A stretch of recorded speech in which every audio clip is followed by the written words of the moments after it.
Okay, I'm gonna go. I'm gonna go and give Todd the link. We'll invite him up here. Copied. Okay. Right here. Go get him.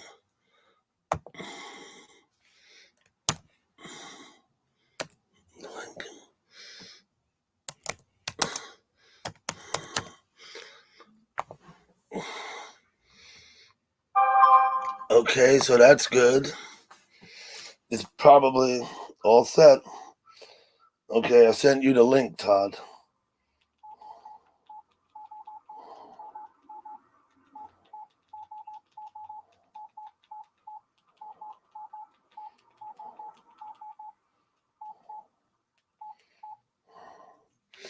Now, right? Those of you who know me know I have a flip phone. Those, if any of you come, hey Toxic, how you doing? Hey Terry, Toxic, you knew. I'm just showing off my flip phone. I better get over to my own chat here on my other device.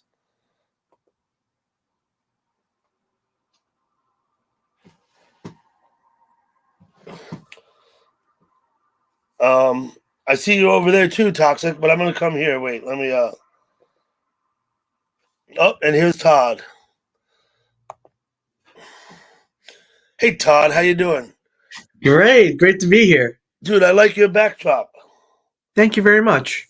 Now, I've actually got the other live stream going. I hope that doesn't cause confusion. Todd Goldfinger. Okay, I got your name on it. So if they go to my channel, they'll see both. Hey, Dutchman, how you doing? Dutchman, I don't know if you know Todd Goldfinger. He has been around. I met him in chat, and he has a nice channel that I've been going to and enjoying. Thank you, man. It's great to be here, fellow statesman. Fellow statesman. Okay. Now let me swing you around your device a little bit. So I could I have there we go. How's that? That's better. Mm-hmm. Yeah. I don't have a nice backdrop like you do because I'm sitting in my attic. There's a story behind that too. Usually when I live stream, I sit at my dining room table, but we sold it. And we're gonna get the new one. We'll pick it up next week. So right now we have no table in my dining room. So Interesting. So this is an interesting thing because I want to interview you. I want to get to know who is Dougie Doug, and maybe we can inform the audience in a nice way, educate the public about sure. live streaming. Let me just give a shout out to Kathy, who I see here, and Dutchman, and some of these other people. Okay, I'll stop doing that. This is what I'm going to do. I'm going to devote my attention to your questions, and I'm not going to respond to people in the chat unless it looks urgent or in some other way important. Okay. Shout out to the chat. Always shout out, please. Well, I'll let them talk. They're pretty good at talking amongst themselves. Okay. They're pretty good at it because if they go to my other chat, that's all they ever do because I'm never there. You know what I mean? Yeah, I understand. Okay. So how do we know each other? I met you, of course, as Siberian Gal Pal said, come here and check out Todd Goldfinger, and I did. I think that was probably 4 months ago or more, maybe 6, but probably not any more than that. Okay, wow. And I'm not sure how she came upon you. You seem to know, but I do not have any idea, really. And I haven't talked to her to ask her. I do not know how she found you. So the first question is, how did you get into live streaming? And that's something that we can both answer. Okay. I started live streaming after I'd been chatting in YouTube chat for maybe a little over a year. I'm not sure.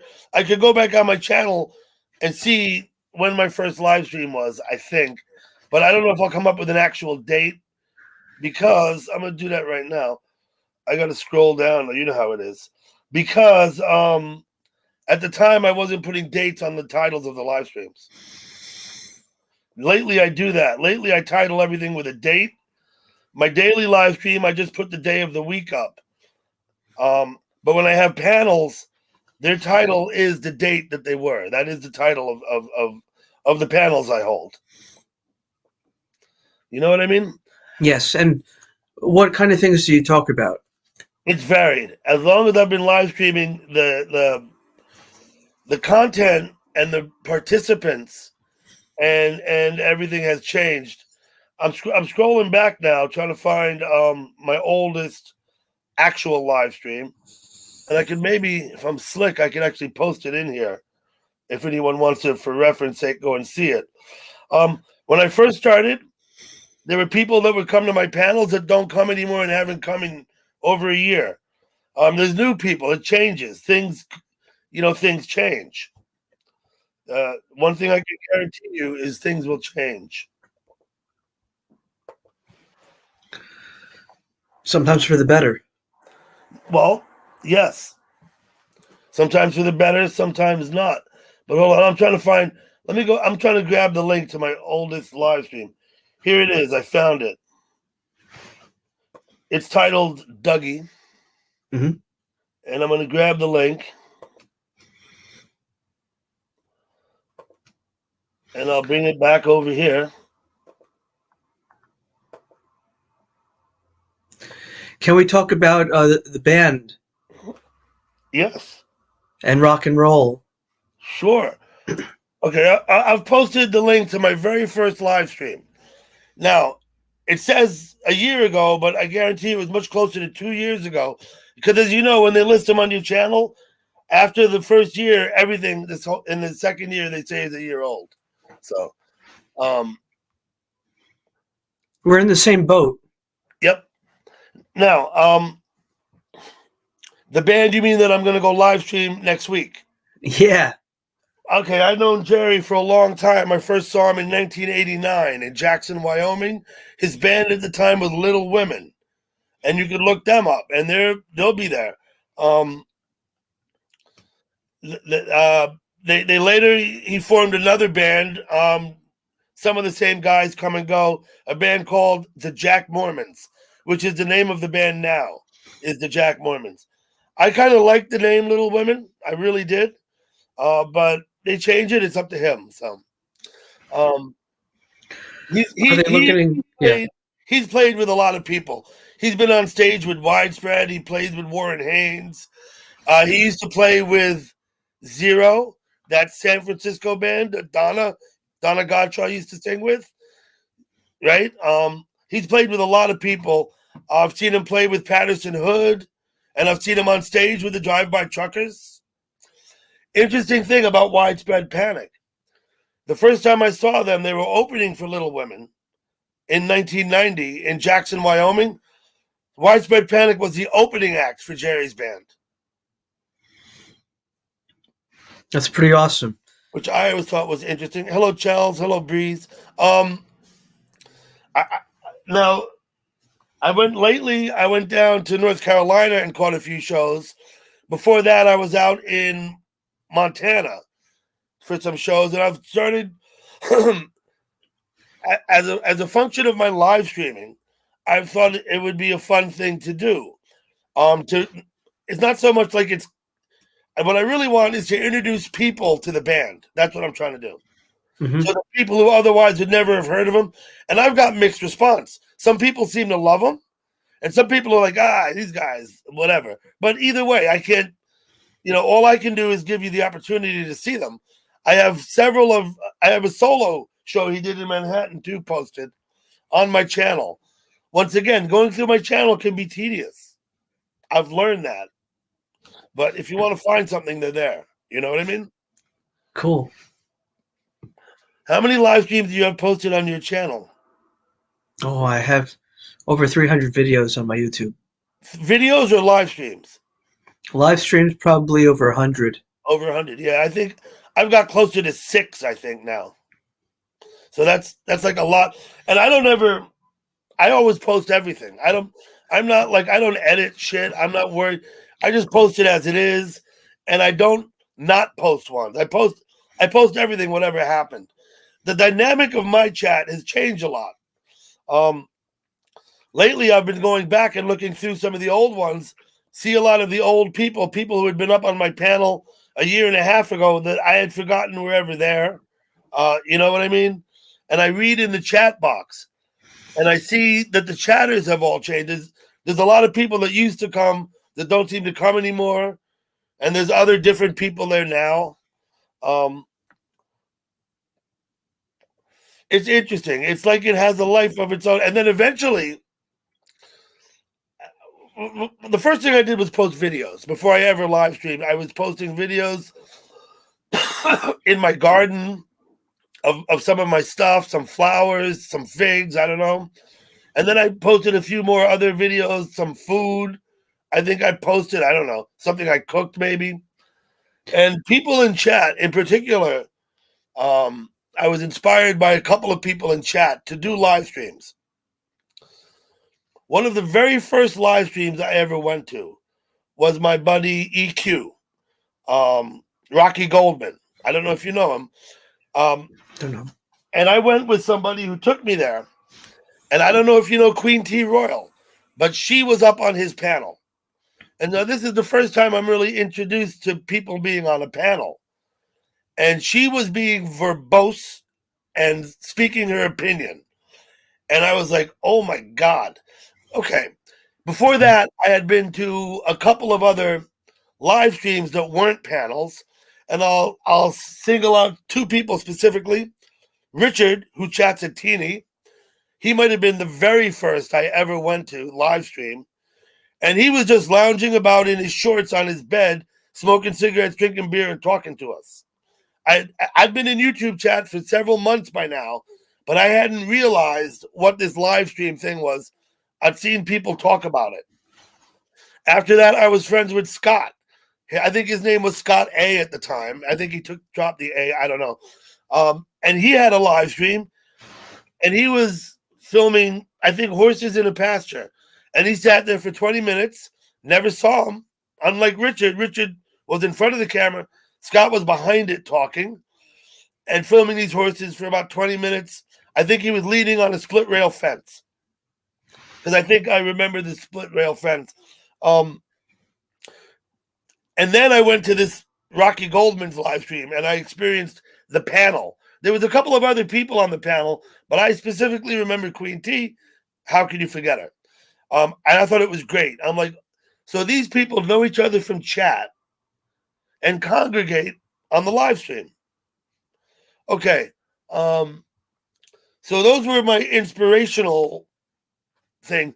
And really, it's Richard from England at the Teeny Bar chat was the first one I ever went to. Started realizing what I could do. I spoke with Lady Venom about it at the time. She was there. And we talked about doing live streams. She hadn't done any yet. Since then, we've both started doing live streams. Now, I posted my very first live stream. I'm not really sure what inspired me that night to do it all of a sudden, but I do remember that it was kind of a spur of the moment decision. It wasn't something I thought about a lot before I did it. And it was Lady Venom who told me. She said, go in the top right corner and hit the camera. She said her words, I remember specifically. She said, don't be afraid. Okay, well, I took that as a bit of a challenge. So I did. I went live. Hello, Gal Pal. Hello, Mara, Chels. Anybody else in the chat? City Show. Now, once again, I posted the link. That was a long time ago. I bet you it was close to 2 years ago, my first live stream. After I had live streamed, when I first live streamed, I had no music playing. I was worried about copyright issues. On about my third or fourth live stream, maybe my third, I started to play music as it happens because my friend Jerry Joseph, the fellow whose band I live stream, doesn't copyright his music. I played live CDs of his shows that I had. Also, I played Grateful Dead.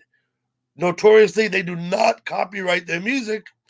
You have every right to play Grateful Dead music anywhere, anytime you want, even make money on it. They don't give a fuck. You know what I mean? Yeah. I think it's a pretty good attitude, and I applaud my friend Jerry for it too. Okay. Wonderful. So that's the development into the panel. After I live streamed a while, I started playing music, and then I decided one day I forgot who. in chat. I was talking with somebody about doing panels, and I really don't remember who. And they said, yeah, everybody gets 20 hours a month free. So after I'd been live streaming for a few months, I started doing the panels. I could probably scroll back in my chat. Let me go look, see if I get the link for my first panel. See how that goes. See if I can find that. Oops, wrong one. Try this one.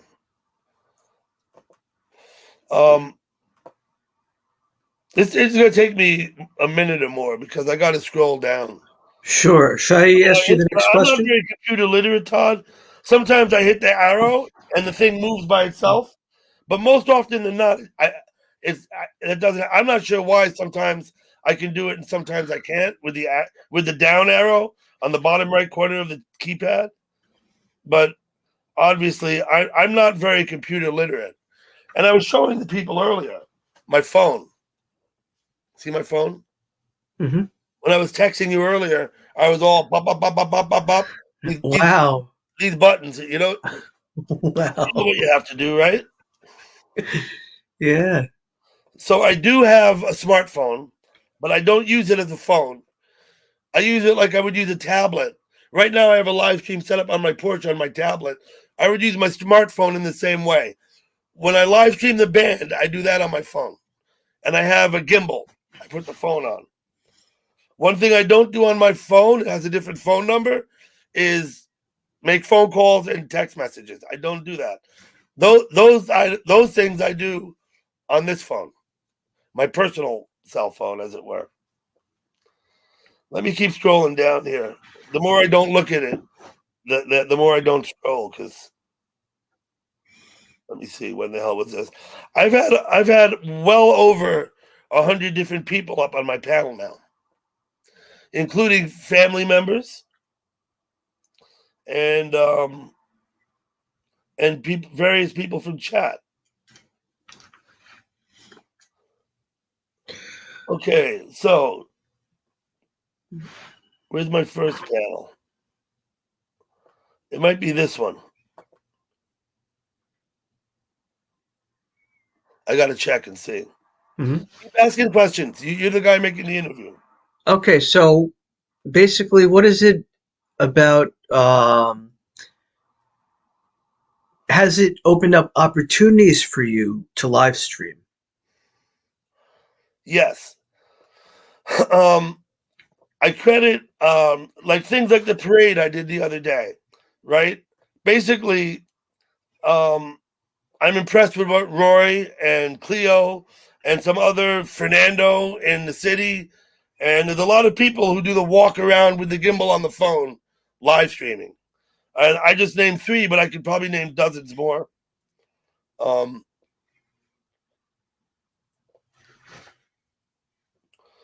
And so that's why I bought the phone, was basically so I could do things like that parade. And then I realized once I had the phone that I could do live music too, bands. Once again, another thing that Roy did, he would go and stand there and film the band and live stream the band playing. And I thought that looks like fun. Now, for this next venture, you're going for a road trip. I am. I'm And driving to Georgia. are you going to film it? I usually live stream parts of the drive. Yes, Mm-hmm. that I usually do. I don't know if you noticed this, but also like in the TV news, they say streaming. Now we're streaming on all devices. Here it is, my very first StreamYard. Let me grab the link and I'll post it in the chat.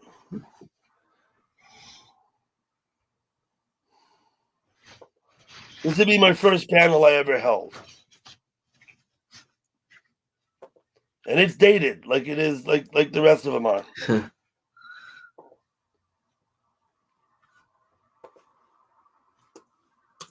How can a panel be dated? The title of the panel is the date. Oh, it's date. It's not. All right. Yep. Okay. I got it. Very good. You have Excellent.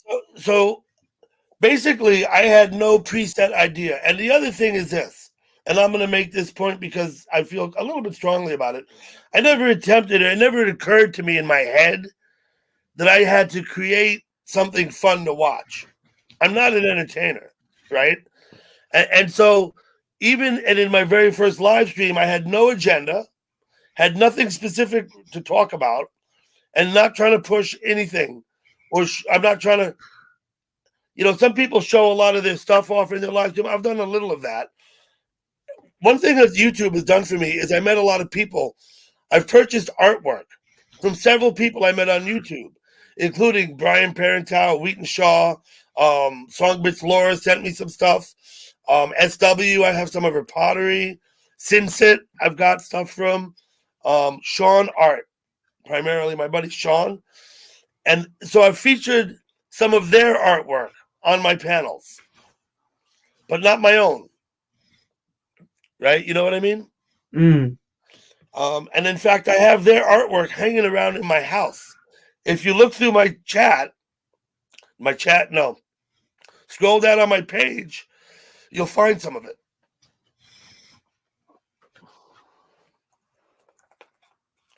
The live stream developed, the panel developed over time,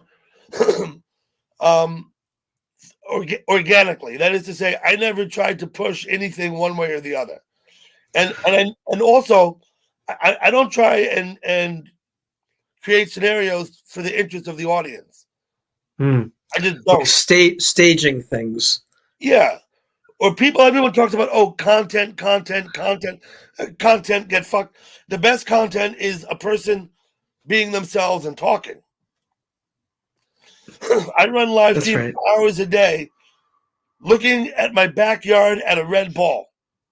Almost static except the wind blows, so the leaves move. Sometimes the woodchuck comes out. That's a big event, right? When the woodchuck comes out from under the barn. And sometimes Gigi, my dog, goes in the backyard.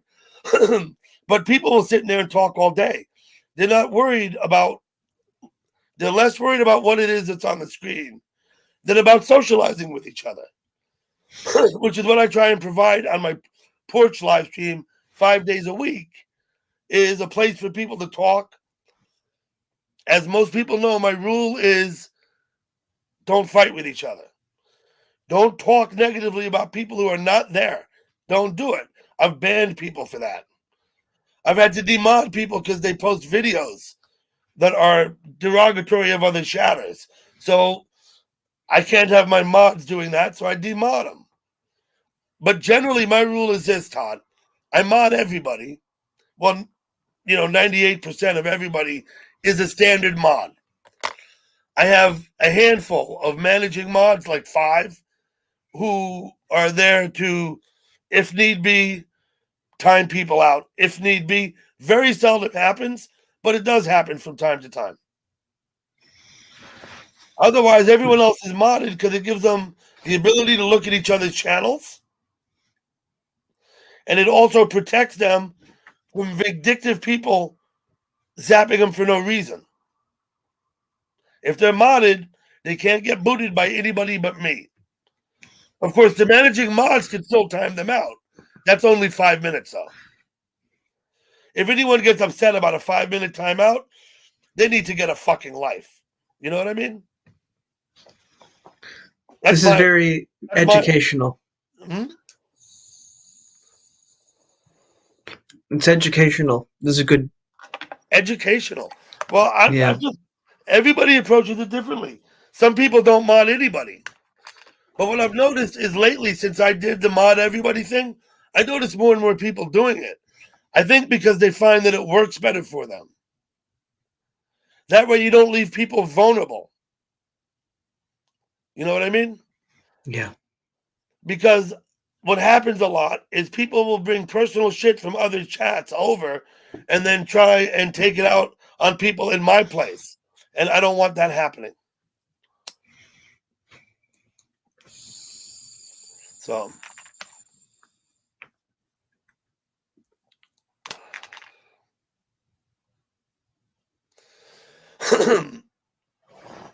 Okay. You have more questions, right? Yeah. Are you an art person?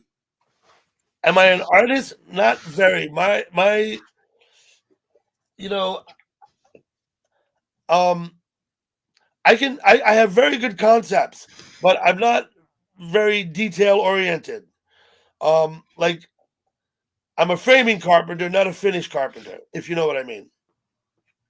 Does that analogy work for you? It's lost on me, but maybe Okay. some people in the chat do. I appreciate artwork. I do buy artwork. I have purchased artwork, but primarily for people in chat, there's really only one piece of artwork I ever bought for the sake of the art, and that hangs in my wall downstairs. It's a piece. It's called Insomniacs. It's featured on some of my videos. Anyone who cares to scroll down through my channel can find them. I love going to art museums. I do live in New York, as you know, and I take my daughters lately. I've seen, all kinds of different artists' work displayed in all different venues in the city. All the classic artists have displays, and all the contemporary artists too. I'm still trying to remember the name of that artist we were talking about yesterday that I don't remember his damn name. Oh, Hey, Weston. I'm not gonna worry about it though. my But grandfather I've was been an to exhibits artist. that featured Warhol and Jackson Pollock, and I've been to exhibits that featured, the classics, Monet pieces and shit. The Guggenheim changes its stuff every couple of months. You could go 3-4 times a year and see different exhibits every time. One of the benefits of living close to Manhattan is that when we feel like it, when the kids are here, we feel like it, we could go and do stuff like that. That's cool. So, are you retired now, or what? Yeah. Yeah, I did retire. I had back surgery in May of 2020. Put me out of work. I was a union iron worker. I'm still in the union. I don't work though. And what happened was over years of doing the work, it compressed. My discs rupture. They pinch the nerves. The nerves get touched. Bolts of pain shooting down my legs and across my hips. Now, at first, it's not. I put up with it for years. It gets worse and worse and worse. I did all kinds of options. I had epidural steroids that would work for a few months and then wouldn't work anymore. I went on one medication and another. Eventually, the doctor says, okay, well, now it's time for surgery. That's the only option. Mm-hmm. The surgery worked. I don't have those pains anymore. And although I'm restricted and I'm not whole, they trimmed my discs. So the discs are never going to work right. Mm. I'm barred from heavy lifting, according to my doctor. Hello, Tammy. Therefore, I'm no longer working as a union iron worker. I have taken early retirement, and my pension comes unpenalized because of the injury. So, Very good. Here, L'chaim. and that was also the reason I got into chat in the first place was because after the surgery, I had to stay home for a long time, for I don't know. And in that time that I was home on my computer, mostly playing bridge, what I do on the computer, and then I was looking through YouTube, watching this, watching that, watching the other. I realized some places had chat. I started looking at what is this, start trying to figure it out. Hello, Yankee Kyle. Eventually, I figured out that they're there talking about what's going on the screen. This was in about probably June of 2020, maybe into July. Mm-hmm. So what I did was I read what they were saying. Sometimes they'd talk about other chat sites. I would go and look at the other chat sites. I started following certain people most of whom I still talk to today, some of whom I haven't seen in years. But I started following people, and I got to know a little bit about what they were, what was going on. Now, eventually, after about a month of reading and watching, I felt like I knew some people, although they'd never seen me or spoke to me. I went in and I started talking. I decided specifically on my first day in chat to talk with Mike H. I went in and I said, Mike, do you have any relatives out west, whatever? I used to know a guy named Michael Harrison out in Wyoming. Happens to be his name, too. And, of course, he says, no, I have a cousin in California. But, I mean, there's no way related. Or if they are, it's very distant. But my curiosity with Mike wasn't just that the name was the same as my friend, but that he seemed in chat to be very prominent, if you know what I mean. Mm-hmm. He spoke to everybody. He spoke his opinion. He told people what he thought, this, that, and the other. A lot of people didn't like him. I'd gathered that before I ever spoke to him. You know what I mean? He took a few minutes and he educated me a bit on my very first day in chat. He said it's a game. He said if you want to do well in chat, he said pay attention. Remember what people say a month ago. They'll say different things this month. He said pay attention. And he told me it's a game. He said we all here playing a game. Now, what does that mean? In his chat world, I think it means that it's not real. Now, there's different chat worlds. As you know, I hang out in different circles with different people. Some places, everybody's real. Nobody's fucking around. Nobody's got fake fucking name pretending to be shit they aren't. But in other places, they are. Everybody's fucking with you. Everybody's pretending to be shit they aren't. The whole thing is like people living out childhood fantasies. Hiding behind the keyboard for the anonymity and pretending to be, you know how it goes, guys pretend to be girls and God knows what else, right? And so I guess as part of the game that some people play is to try and sell you on their fake accounts, right?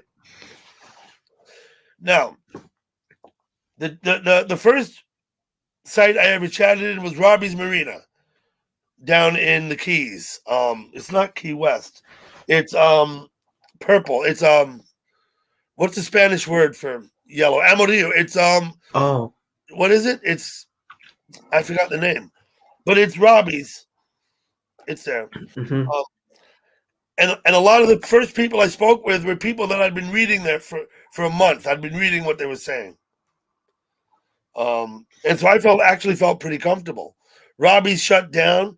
Islamoralda, right? It's in Islamoralda, is I think one of the keys, right? So I went with them to Mallory Square, was I think the next place we went, the whole group. But in this time, talking with people and listening to people, I'd found dozens of other chats. Melbourne, Australia, Calgary, Canada, Snakes Lane in England, in London. And I found also, the Romanian chats and the chats up in Helsinki. And and I found a lot of chats in America too. But I started going around to all these different chats every day, even if I just spoke a little bit.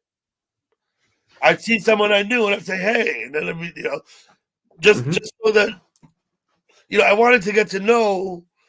I realized that not all the chats were like Robbie's, right? I realized that where you go to different places, chat is actually different. The places that I fell into first, and then it was Palms and Pines, and now it's Teeny Bar. Those places are basically playgrounds for people who want to behave like kids, right? Not every chat is like that. Some chats are far more serious. But unless you travel around and find them, you don't ever know. Hello, LD. What's this chat like? Mine? Yeah. It could be silly. It could be serious. But what it can't be is negative. And everyone says, oh, well, that's a false positivity, blah, blah. I don't give a fuck.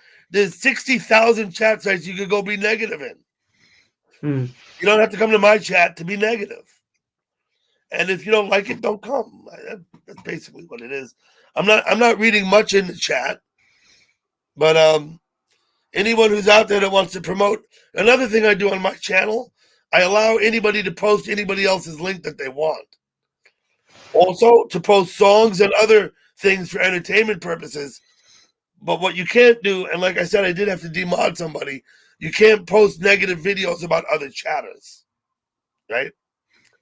But I do allow anybody in my chat post any channel, their channel, other people's channel, whatever. Just don't post pornography, right? You know what I mean? So I try and have an environment basically where people don't have to worry about being attacked. That's what I try and create in my chat. I better go look at it now. That I better go back over here and see. There's Tricky over there. Look, here's the chat I have live on my porch right now. And a couple of you guys went over there. Toxic. I better take care of these guys. Let me mod them up.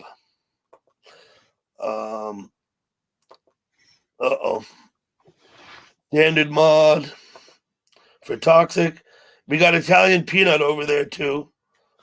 I'll give him a standard mod because that's what I do. You know, I basically mod almost everybody. There's only a few people I don't have modded, and people who come in that are one-hit wonders with funny names, make a comment and leave. I don't mod them either. I've had, in fact, a few today. But sometimes I go weeks and weeks and don't see anybody I don't know come in my chat. You know what I mean? Yeah. Oh, hey, Mara. I see Mara out there, too. She's here with us, and she's out there waving at me over the other place. So. That's cool. Now, I run the chat Monday through Friday, basically during business hours, more or less between 7 and 3:45, more or less. When I leave town, that chat's not up. I'm leaving town tomorrow. That chat won't be up until I get back. But that's the way it is.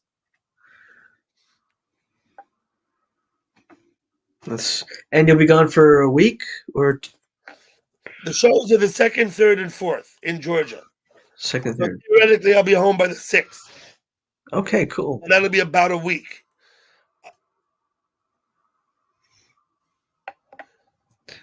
Hello, Janet Trey.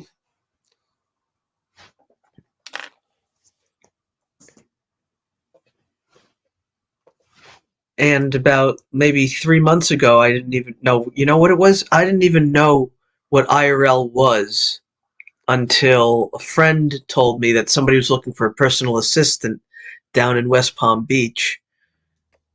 And I went down there for 6 weeks and filmed the show with a live streamer, an influencer. And I started to have a little bit of a following myself. And so I started to live stream. That was 3 months ago? That was, it was the end of April till the beginning of June. I was down there. And you started live streaming from down there? Yeah. Mormazine, yeah! Started working with Mormazine recently. Okay. And he does very funny videos. He's a horror aficionado. He makes horror films. He has a team, people that work with him. And it's also a great show where people don't have to talk about drama or anything like that, and it's a nice, funny, entertaining show. Cool. Well, I'll sub to them. Mormazine. And I'll have to check that out. Yeah, definitely, because he does panels too. Okay. Well, I've been on several different people's panels. It's not something I particularly look to do a lot, but I have been on probably 10 different people's panels before, other than my own. Your live stream, I find, is basically music oriented. You're playing the guitar mostly. Yeah, mostly coming up with songs on the spot, things like that. My live stream isn't about anything in particular much. I really don't have any agenda that I push. I try and discourage political and religious talk in the chat, mainly because I don't want people fighting. That is part and parcel with my no fighting rule. If people could be civil and talk politely about it, I might not say anything. But usually it could start that way, but within a minute it descends into chaos. So I have a nip it in the bud policy. You know what I mean? Mm-hmm. Yes.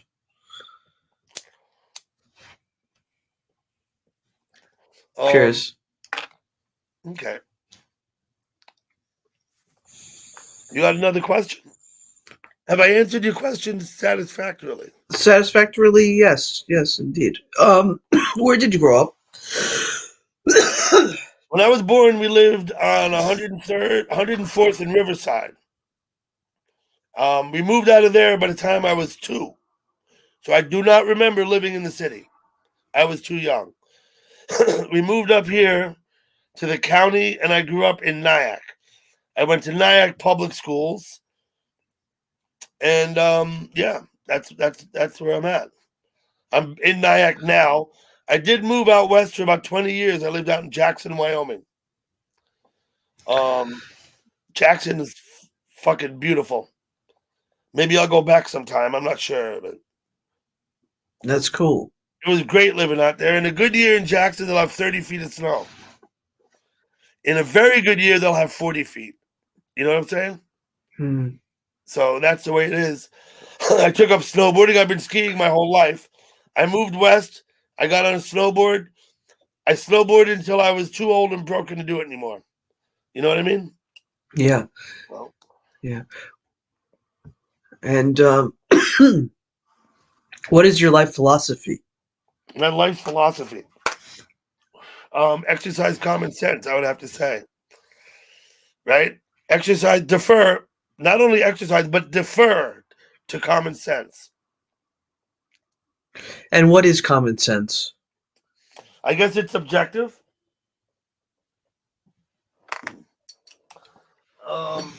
However, it's not very subjective. In view of the human condition, right? Let's get practical. Everyone needs food, right?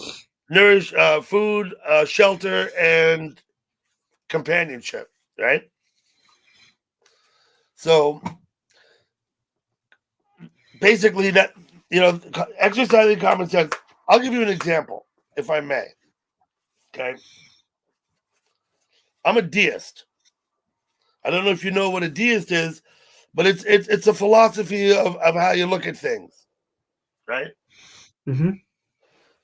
So I'll give you an example, glaring example, something that nobody can not have an opinion about.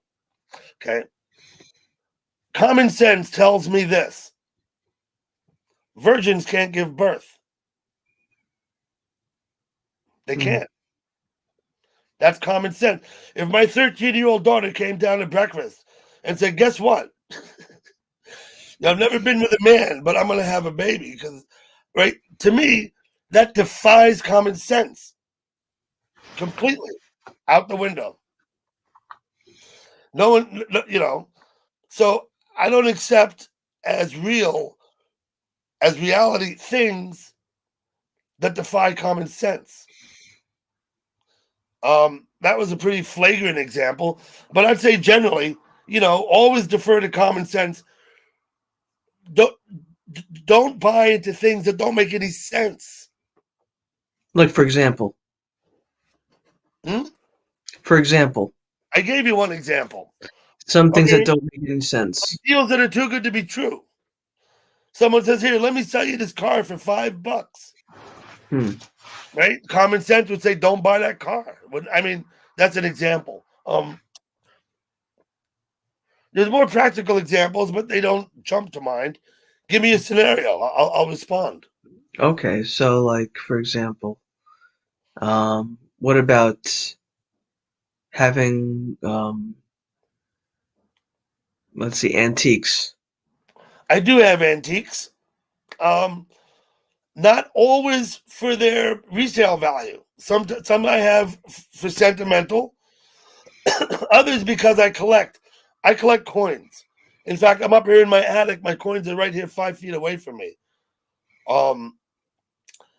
Now, you want to think that your coins are worth what you paid for them, but actually, if you're buying them from a coin dealer, you can never sell them but for about half of what you paid for them. At least, unless you wait 20 years. I mean, values always increase, right? So I think if you're trying to make money on antiques, common sense would dictate that you better be ready to wait 30, 40, 50 years to make money if you're investing in antiques. You might find a quick turnaround at a pawn shop. I don't know. But you're not going to make a living like that. I think collecting antiques is great fun. Like I said, I do have a few items, not much. And then I collect a lot of coins. I collect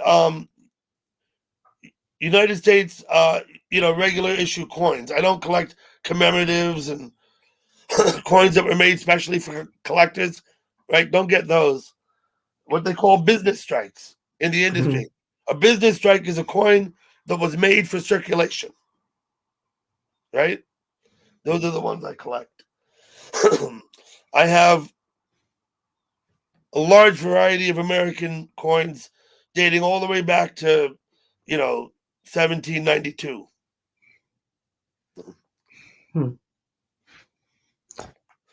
I have 2-cent coins, 3-cent coins, all the other obsolete denominations. There was a 20-cent coin.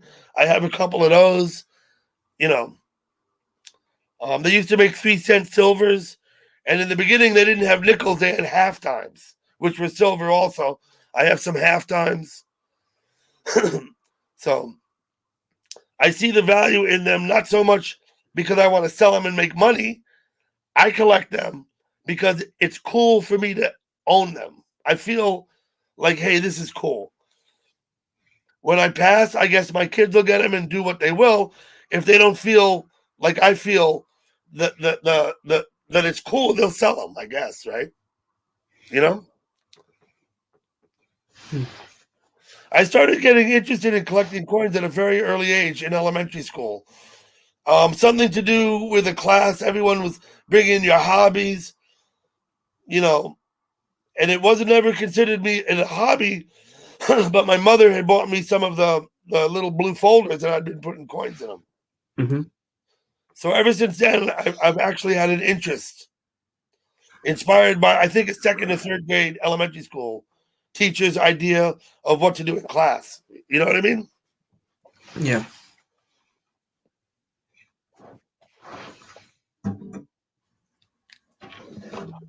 I never went to college. After high school, I traveled instead. Where'd you go? Europe, Africa, South America, and then back home. Excellent. I actually sailed from Cape Town, South Africa, to Falmouth, England. Across the South Atlantic from east to west, and the North Atlantic back from west to east, because you follow the trade winds. That was a much more education than I ever would have gotten in college. If I'd have gone to college, I would have wasted my money because my parents weren't offering much help. Not because they couldn't, but because they knew I would waste the money. Right? So what's the point? So I traveled instead. I'd been working. How did it go? I taught English. I was also traveling as well. Yeah? I was living in Germany for over a decade. Du sprechen? You speak Sprechen Sie? German? Ja, ich kann sehr gut Deutsch. I don't speak German, but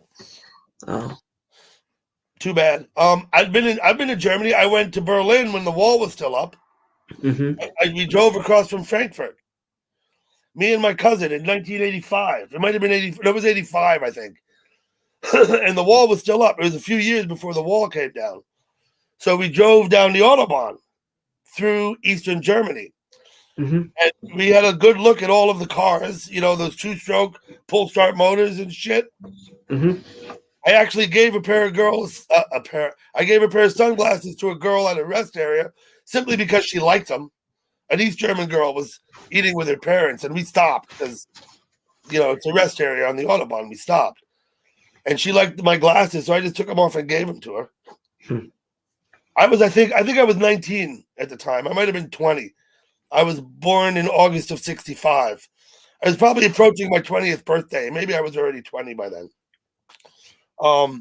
We spent quite a bit of time in Berlin, like a full week. Mm-hmm. It was interesting. Went to all the museums, went up on the observation towers that were taller than the wall so we could look over into East Germany. Funny thing was, there were rows of building fronts facing the wall on that street in the East German side. They were all unoccupied. Like the first 3 blocks are unoccupied. Nobody lives there, but the buildings were all standing. And I think part of that was because the East Germans, people would use those buildings to stage escapes. Went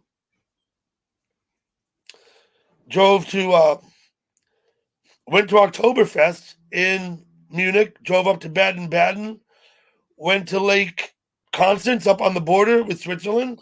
Yep. Back up through the Alsace, back to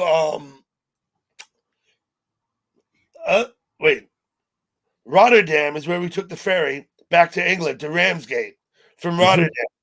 We'd come in the car by ferry from England, from Ramsgate to Rotterdam. I visited my cousins in Holland. We had a whole European tour, my cousin and I. We drove out to Berlin, drove back down to hit Oktoberfest. We were all together about 4 months, I think, before we went Sounds back great. to England. He was out of school and before he started work. And me, I had nothing better to do at the time. So he subsequently came and we drove to California from New York. My cousin who lives in England subsequently came and he and I drove out and did a tour of the United States a little bit.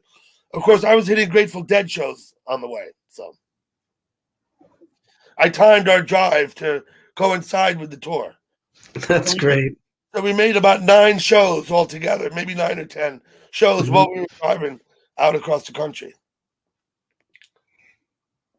That might have been not my first time to California, but that would have been my first time driving to California.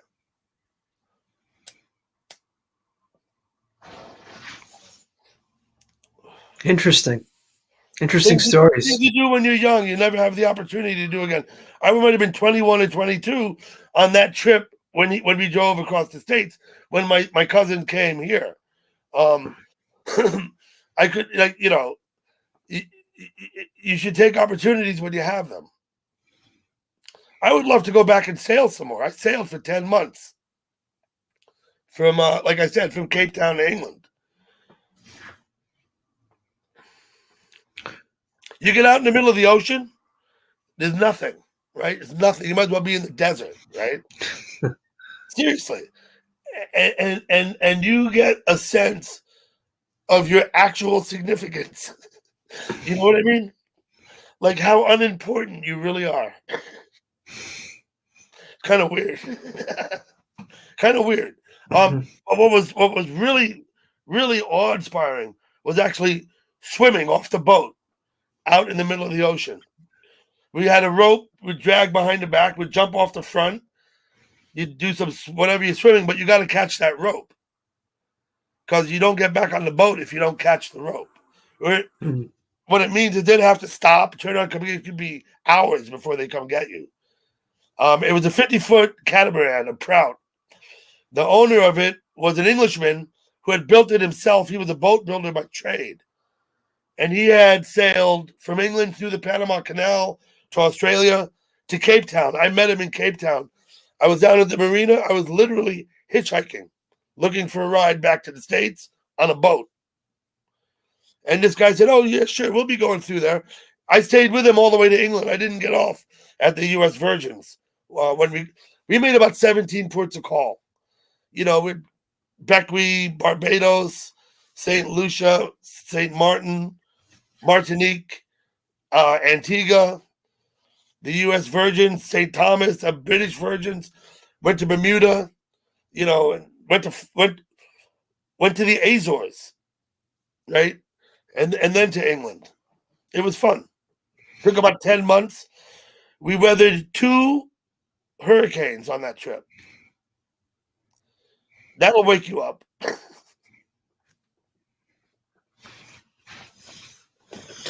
More to my point about your insignificance. You know what I mean? You're out in the ocean, you don't mean nothing.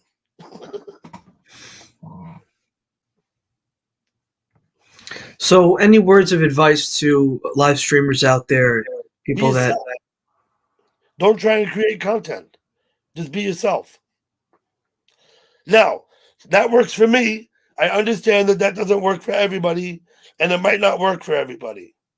I understand that. I don't consider myself to have been, I get a handful of regular viewers. I get maybe a couple dozen, sometimes more. One thing I did, we talked before about collaboration. I drove up and visited a chatter from the Teeny Bar. He lives upstate here. He's notorious. It's on my channel called Hayden's Dormitory.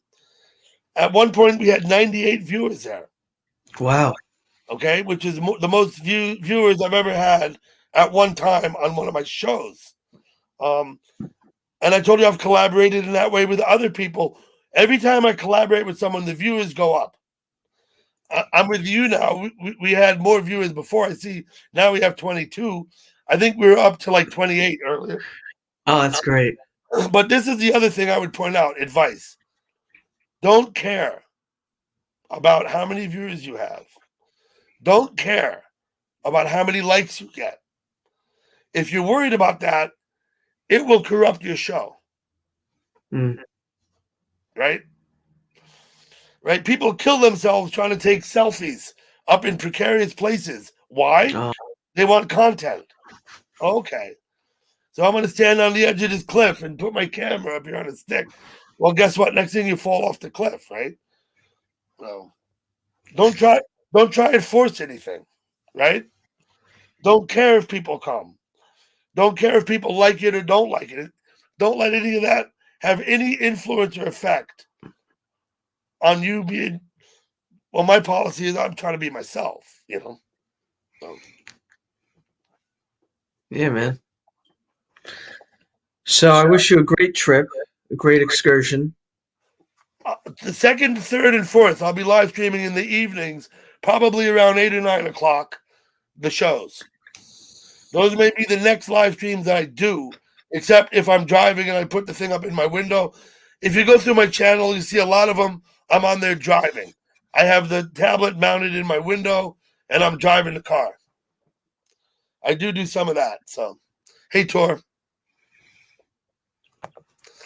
Yeah, I think if you're trying to create a show, it adds, well, you said IRL, right? In real life, okay? If you're trying to create something, that's not IRL. It isn't. Because in real life happens generically. Things that would happen anyway. That's real life. Not creating a situation. Like, say, for example, gluing a coin to the sidewalk and watching people pick it up. Try and pick it up. That's not real life. But yet I see live streams where people do that and they think, oh, this is great content. Well, what? I don't know. To me, it defies common sense. That's all.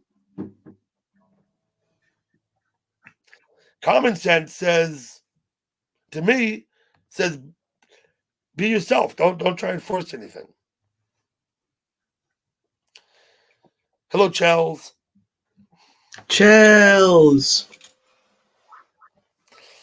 Okay, I've modded the people of yours that came. I think Italian Peanut,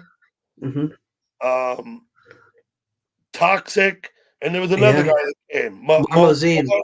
Moma. Mormo. Okay, they're all welcome to come by my place anytime they want. Excellent.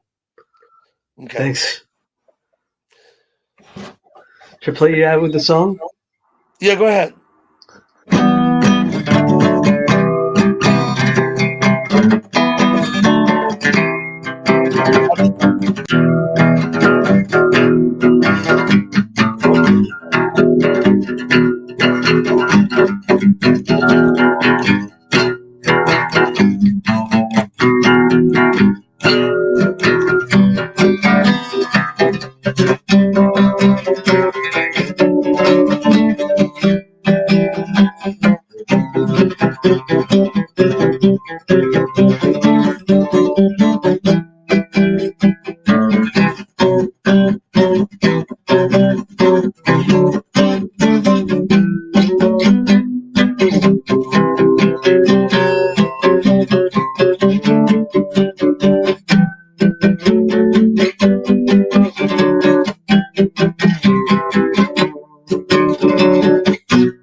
That was an original? Yeah. Okay. Another thing I would say about my panels is I've had several people come and play guitar and sing. Ray Davis, Donald from Scotland, and a few other people have actually come up and entertained us. I think Daughter of Truth has come and played the guitar on my thing. That's another fun thing about the panels. But once again, it's not like I preset that up and I don't invite them in advance. They just come up and offer. And I think that's what makes it good. I don't go out and try and push it on anybody.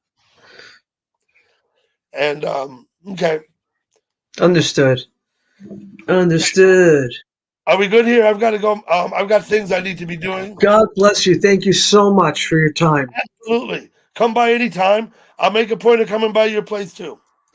You got it. I have been coming for a while to your place. Thank you so much. You're the best. Okay. Have a great day. You too, boss. Peace out. Let yourself off and I'll shut this down. Will do. Okay, Todd, thank you. Okay, that was it. Todd wanted to chat. We had a little chat. Thank you all for coming. I'm going to shut down my other live stream in about 10 or 15 minutes. I'm going to shut this one down now. See you later.